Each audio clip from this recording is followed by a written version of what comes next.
Hi friends, welcome back to my YouTube channel Being a Student. Friends, today we are going to learn 200 words essay on flood in English. Let's start it. See, floods are caused in areas where there is excessive downpour and poor drainage system. Downpour का मतलब होता है मूसलाधार बारिश, ठीक है। Floods जो होते हैं, बाढ़ जो होते हैं, ऐसे एरियाज में आते हैं या फिर कारण ये बनते हैं जहाँ पे मूसलाधार बारिश होती है और जहाँ पे पुअर ड्रेनेज सिस्टम होता है, जहाँ पे जो है निकासी नहीं होता है पानी का। बेसिकली ऐसे एरियाज में जो है फ्लड्स ज्यादा आते हैं। Flood is also caused because of other reason including overflow of water from rivers and oceans. मतलब जो बाढ़ के कारण और भी कई सारे हैं, जैसे जो यहाँ पे floods because of the reason overflow of the water from rivers, नदियों में पानी बढ़ने से और समुद्रों में पानी बढ़ने से जो है बाढ़ आने का कारण बनता है। Overflow water in the plains due to dam break, excessive flow water owing to sudden melting of glaciers. Plains ये होता है मैदानी क्षेत्र, ठीक है। मतलब ओवरफ्लो, पानी के ओवरफ्लो होने के कारण मैदानी क्षेत्रों में है जल्दी से बाढ़ आता है। डैम ब्रेक, जैसे आप देख रहे हैं, डैम ब्रेक का मतलब होता है जैसे जो डैम्स होते हैं कई बार वो भी ब्रेक हो जाते हैं जिसके कारण जो बाढ़ आती है। और एक्सेसिव, एक्सेसिव का मतलब होता है बहुत ज्यादा। Excessive flow water owing to sudden melting of glacier. Owing का मतलब होता है आपका कारण, ठीक है, न्यू वर्ड है। ओनिंग का मतलब होता है कारण। Excessive flow water owing to sudden melting of glaciers, जो ग्लेशियर्स होते हैं उसके पिघलने के कारण भी जो है बाढ़ का रीजन बनता है। इन coastal areas hurricanes and tsunami cause floods. आपका कोस्टल का मतलब होता है तटीय क्षेत्र।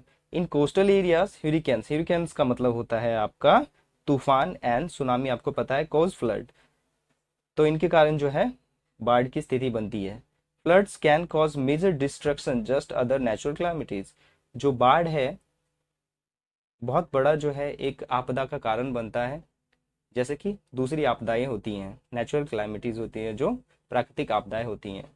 Several towns and cities around the world have suffered from several floods that have cost lives of people and animals.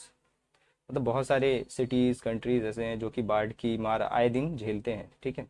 Resulted in loss of property, जिसके कारण उनको अपने प्रॉपर्टी को मतलब प्रॉपर्टी ऑलमोस्ट कईयों के घर बिक जाते हैं, खराब बिक, सॉरी बिकने कह रहा हूँ मैं, पूरा बह जाता है, टूट जाता है, गिर जाता है, ठीक है। And other valuable assets and destruction of soil and plants. Destruction का मतलब होता है बर्बाद हो जाना, ठीक है। जो मिट्टी होती है उस, वो भी मिट्टी की जो गुणवत्ता होती है वो भी खराब हो जाती है, खत्म हो जाती है। जो प्लांट्स होते हैं टूट जाते हैं, ठीक है। बहुत सारे नुकसान होते हैं। Farmers are majorly impacted by floods as their crops get ruined owning this weather condition. सबसे ज्यादा इम्पैक्ट करता है वो फार्मर्स को करता है। क्यों? क्योंकि उनके जो अनाज होते हैं वो खराब हो जाते हैं, ठीक है, बर्बाद हो जाते हैं बाढ़ के कारण। या कह सकते हैं वेदर कंडीशन, जैसे लिखा हुआ है यहाँ पे, बाढ़ के कारण, वेदर कंडीशन के कारण। Water accumulated for days a particular place also results in the outbreak of various disease. Accumulated का मतलब होता है ठहरा हुआ, ठीक है। वाटर एक्यूमुलेटेड, जहाँ पे मतलब पानी बहुत दिन तक ठहर जाते हैं, वहां पे भी क्या होता है, बहुत सारे बीमारियों के कारण वो बन जाते हैं। when the condition is served when the condition is some, जब कंडीशन बहुत ज्यादा सीरियस, सर्वर का मतलब होता है गंभीर, ठीक है।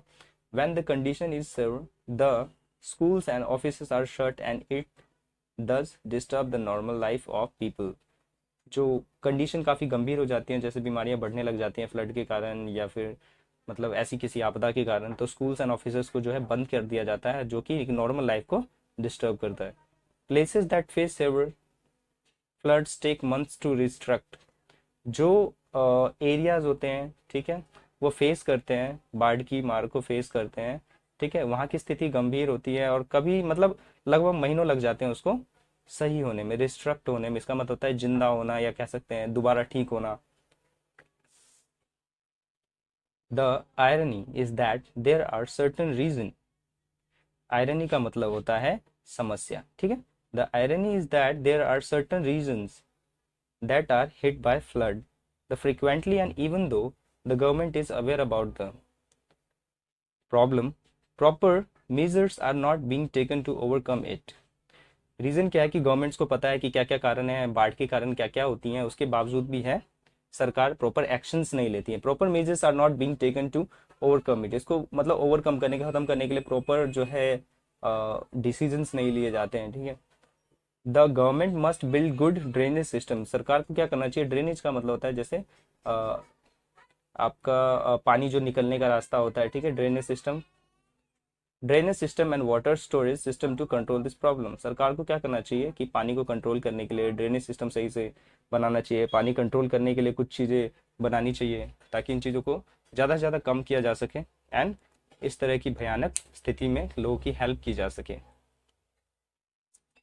तो दोस्तों, ये था हमारा एसे ऑन फ्लड। होप कि आपको मेरी वीडियो पसंद आई हो, तो वीडियो को लाइक करें, चैनल को सब्सक्राइब करें। मिलते हैं अगली वीडियो में, तब तक के लिए थैंक यू, धन्यवाद।